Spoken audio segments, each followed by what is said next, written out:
So moving on to question number 4. How long does sex last for? And I bet this was a really popular question back in the day. Well, yes, but it was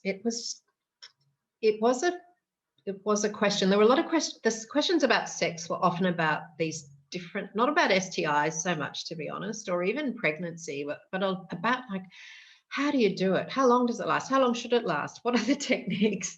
Because, I guess these were young people engaging in these kinds of behaviors for the first time. But I would answer this question, first of all, by saying, well, how do you define sex? And I'd love people's thoughts about that, to be honest, because I think it's time.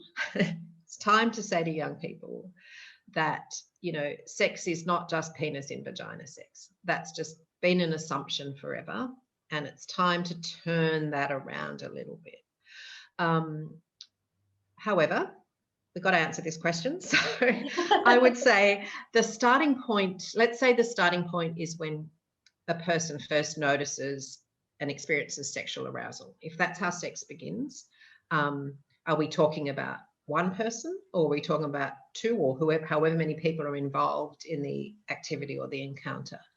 So is the starting point when everybody's becoming aroused, or are we still just referring to one person? How do we define the endpoint of sex? Is it orgasm? Is it the male ejaculation? Is it when everybody in the activity has reached their own version of a climax? And I would argue that, invariably, whether we do it consciously or unconsciously, we always think about sex being from when he enters the vagina and then ejaculates. And that's what a lot of the research has done. When I look up textbooks and I look up papers about the duration of sex, they all talk about the starting point being when the penis enters the vagina and the finishing point when the man has ejaculated. So I can answer that question. There was a recent study that looked at 500 heterosexual couples, and they did exactly that. They, as much as is realistic, but they did their best. When he first entered the vagina, they hit a stopwatch. When he ejaculated, they stopped it.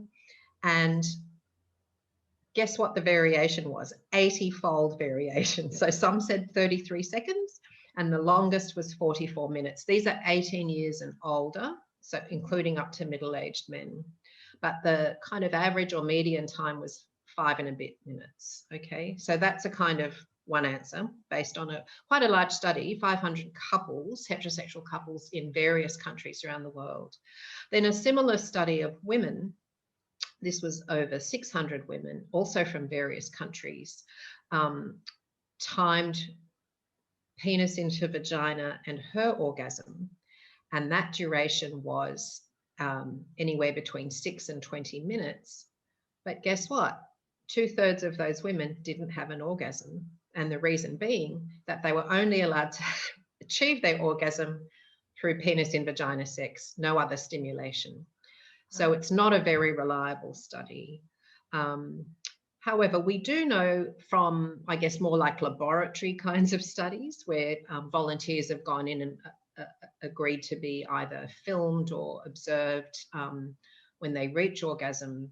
And it seems to be that women's orgasms on average last a little bit longer than men. So somewhere between 13 and 51 seconds from when you start the orgasm to when it finishes, and for men somewhere between 10 and 30 seconds.